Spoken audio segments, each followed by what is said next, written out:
Let me come to you first. Let's go back to... Explain to us exactly what happened that night. So it was back in 2006, so I was 13, and I had gone to my friend's house, and she'd just moved to school, so her family wanted to throw, like, a bit of a getting-to-know-you party, you know? Yeah. So they did it Halloween-themed. I actually wasn't going to go, because one of my closest friends, she wasn't there, but she came back from holiday, like, a bit early, so we decided to go. And I was wearing a costume at the time, and her family had, like, low coffee tables, and they had, like, candles all over them. Which you would at Halloween, Yeah. you know? You'd dress it up. They had just done it, like, to create atmosphere, and, you know, it was all really nice, to be fair. And we were just sat on a sofa, and I stood up to put a glass down in the kitchen, and it was open plan. But as I walked past the table, my costume just caught on fire. Oh, my God. And I mean, what was your reaction when that happened? Did you try and pull everything off? Did you run? I looked down and I saw the flame, but before I could even, like, do anything, I just remember screaming, like, it's on my skin, it's on my skin. Yeah. So I ran for the front door, which is the wrong thing to do, but I ran for the front door and I opened the front door and I ran out into, like, the corridor, because it was apartments, and I just ripped the costume off my head and I was, like, stamping it out on the floor and I was just, like, screaming. But there is something that's the right thing to do, isn't there? Which actually I just want to talk about really quickly, just in case, God forbid, anything like this happens to anybody at home. But what's the thing that's really easy to remember? You should stop, drop and roll. Right. And that's what I think should be printed on costumes, along with, like, flammability warnings. Yeah. I think that they should have that, and I think schools should also practice it. Yeah. So that it's just, like, drilled into children and adults, so that if you saw anything, you could even just grab somebody and, like, Stop, throw them drop, to the floor roll. and roll them. Stop, drop and roll. But the most frightening thing here, Alex, I want to bring you in on this, is that your costume literally engulfed straight away. Like, it wasn't a slow burn that you had the time to do that. No. And am I right in saying it's 25% of costumes that use testing? That's right. So, obviously, this is a horrendous story, and it is about how quickly these things catch on fire. So we tested 20 of the popular costumes that people are going to be buying, parents are going to be buying this Halloween. They're all available from the high street or online retailers, and 2 of those failed what is the legal minimum. And then another 3 failed what is a slightly higher standard that some retailers have adopted since the issue with Claudia Winkleman. So 3 more failed that test. Now, the difference between those 2 tests, just to give you an idea, is that the test, the legal standard, the costume would set on fire 3 times quicker than the higher standard.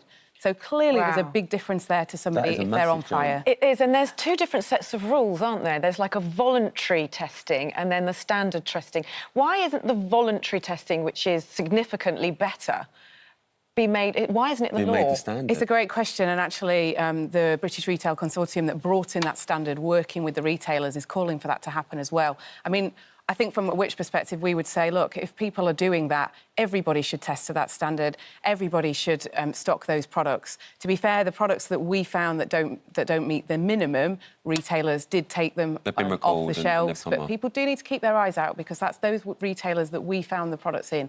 They could still be elsewhere. They're easy retailers. I mean, we don't need to list them. We've got all right of replies. We've not said them, but they're high street chains. They're online shops that you would expect to be buying quality goods, shall we say. All the places that everyone would go and all that parents would go. So I think it's quite a worrying story. We have got all the details on our website, but there are a couple of things that parents could do. What do we look ask, what can we look out for? Because we're all out next Wednesday. Yeah, I mean, just looking at these, actually, if I point out, this particular product actually failed the test. Now, if you look at it, there's nothing on the front here about anything to do with safety. There's a little warning here on the back, but not much on that one, and that one actually failed. In terms of these 2 lovely little costumes here, I mean, just on appearance, that is something you would buy. You know, your daughter, your son, you would definitely buy that. Definitely. These ones actually did pass. They passed the test, and there is a little bit more information on the labelling here, and particularly I'd point out on this one, but again, you've got to go right into the 3rd or 4th label, and it points out that there's been some additional testing done here. Right. What that's referring to is that higher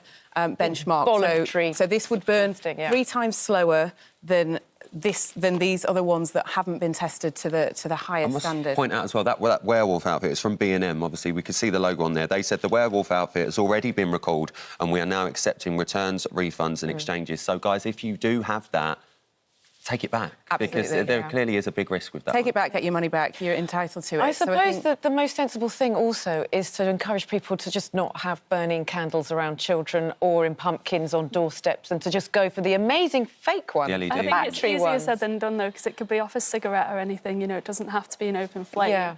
And the thing is, if you go to a big event, like, you can't guarantee that there's not going to be fireworks or anything like That's that. Like, actually it's true. so close yeah, to I'm bonfire thinking night more as of how well. it happened to Claudia. Yeah. Yeah. Well, mine was the exact same accident. Yeah. You know, it did happen so quickly and so easily, but you just can't guarantee that there's not going to be a naked flame. And I mean, what? Obviously, I know that you were scarred, Yeah. obviously, during this. I think we've actually got some pictures now of your that's from, scarring. like a more recent surgery last year. Because, I mean, but this is what I'm saying. This was so long ago, but you're still dealing with the repercussions. It's completely lifelong. Like, as you grow, skin-grafted skin doesn't grow with you, so you might have to have release surgeries. That's what that picture was from. And there's a lot of, like, physiotherapy and occupational therapy that goes along with it, because you lose a lot of movement because of, like, immobilisation of the limb. But you are in a much better place now and you're positive. Yeah. You want your story to be heard so that you Yeah. can stop anything like this happening to anyone else. Yeah, I just worry about, like, small children. You know, I have a lot of, like, younger cousins myself, and it doesn't stop with Halloween costumes. It's any fancy dress costume. Yeah. And I think that's important to note. You know, birthday candles, like, they lean over to blow that out. Like, the front could go up. It's everything. And if it's burning at a rate of, like, 3 centimetres a second, Yeah. on a small child, that's a big area. Absolutely. And I think the thing to take away from today is stop, drop and roll. Yeah. God forbid anyone's got to use it, but it's great advice. Maybe Thank we should so get you much. to do it, Thank Ryan. you. I will happily stop, drop and roll, definitely. I will do it a bit later on. Ladies, thanks so much for joining us Thank this you morning. both. Thank Thank you. you. for sharing.